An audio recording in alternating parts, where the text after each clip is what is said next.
Hi everyone, this is Diana Rice from the Children's Department of the Wayne County Public Library, here to tell you about some children's books you might be interested at this season of the year. You may be familiar with the classic Stuart Little about the mouse that joins the human family. Maybe you've seen the movies or read the book. And here are some other stories about small woodland creatures and their encounters with human beings. First up is Flora and Ulysses by Kate DiCamillo. Flora is the girl and Ulysses is the squirrel. Of course, at the beginning of the book, we find out that Ulysses is actually the name of a super duper all-terrain vacuum cleaner. And when it's being first tried out in the backyard, it sucks up a little squirrel running across the yard.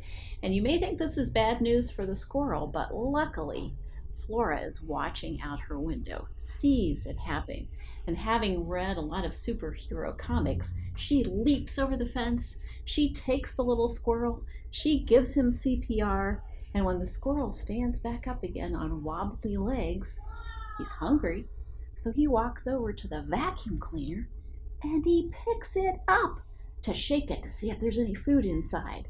Did you hear what I just said? The squirrel picks up the vacuum cleaner.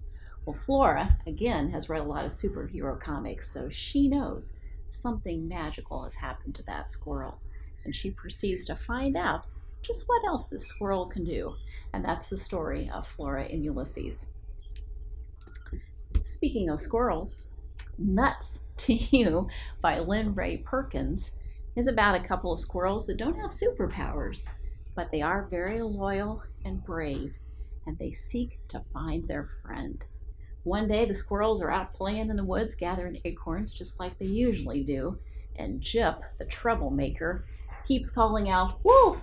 Wolf!" just so he can see all the little squirrels run around and try to race up trees and out on branches to get away from the wolf. Well, Jed's not buying it. Wolf. Doesn't he know any other word?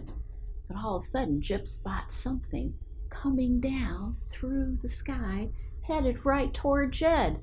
It has a beak, it has talons, he can't think of the name. It's a hawk.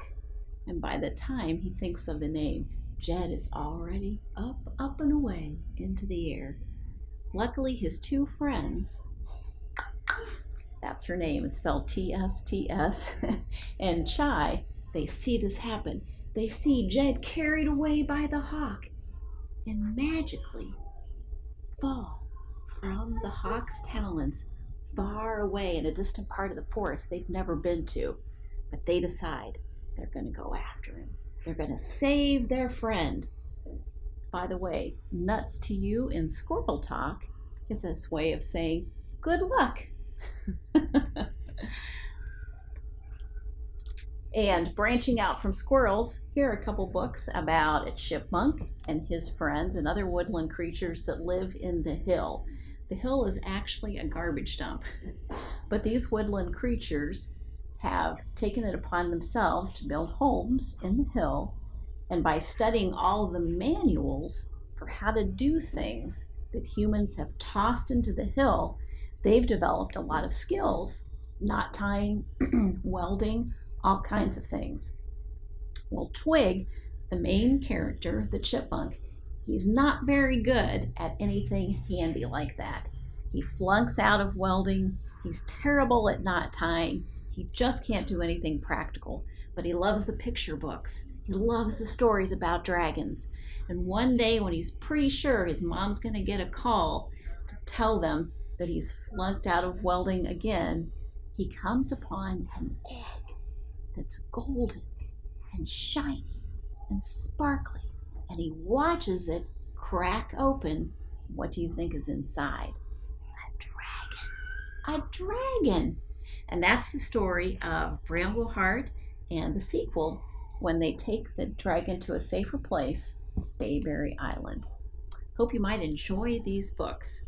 Nick, have you got something to tell us about? Yep, I have a couple of nonfiction books. The first one is called Creaturepedia, and it's a very interesting encyclopedia, sort of different animals, and it breaks it down into different categories. So like one's the big mouth, and it's mostly just illustrations, but there are brief descriptions about the different animals. So keeping with our theme, there's one with deer, and I'll have the names and I'll have like a little description, but it's just kind of a nice way to flip through and see different animals and just like a very brief description and how they kind of fit into different categories. And then the other two are both part of our oversized collection. So the first one is A Tale of Tricksters, or A Ring of Tricksters, by Virginia Hamilton. And it's a collection of short folk tales and stories from Africa, America, and the West Indies. And it's also very beautifully illustrated. We also have Wild Tracks, which is a selection of animal tracks. And it gives brief descriptions about each of the animals, and then it has different ways that you can track animals beyond just their footprints. So it talks about the different shapes, how they make the imprints, and how you can track animals.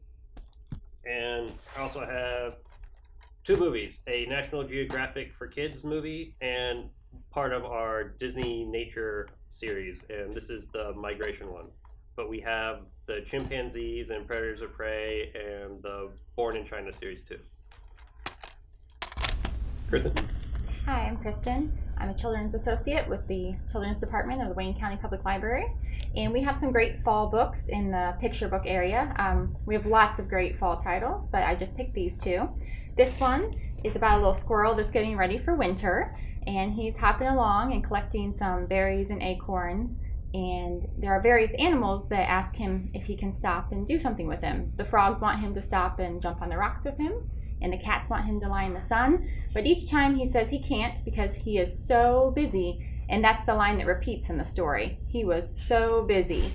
And it's a great refrain because children can pick up on it as you're reading to them, and they can help chant that along or say it as you're reading it to them. It's a great picture book to talk about hibernation and just the change of seasons. It's got some really beautiful illustrations and some great colors, so it would be a good book to just talk about your basic colors, have the child point out colors or various animals in the book and talk about what sounds they make. And it's just a fun little story about a squirrel. And this one is a beautiful book. As you can see, there's a little owl peeking through, and this one starts off as the owl is sitting in a tree in winter, and it goes through each of the seasons and it cycles back to winter time. And it's just full of lots of great colors, and in each, as you can see in the tree, the owl peeks through, but there's also various animals that peek through. Little chipmunks, little foxes and deer appear at the bottom. So it's another great book to have the child point out what animals they can see, or what colors, or how many animals they can see. So you can work in some numbers and colors and animal identification in there, as well as just talk about the change of seasons. And it's also told in rhyme, which is great. So if you're reading to a preschooler or kindergartner, you can work on rhyming words and have them identify some of those. And then it would be really fun to maybe take a walk in a park afterwards or a hiking trail and see if you can find any of the animals that you saw in the book, as well as talk about the colors and what changes you see happening in the forest as we go through fall. So as I said, there are lots of titles that talk about fall in our picture books, and these are just two of the many great titles we have. Thank you very much for listening. We'll hope you come and check out some of these books. If you can't find them on the shelves, please ask us. Thank you.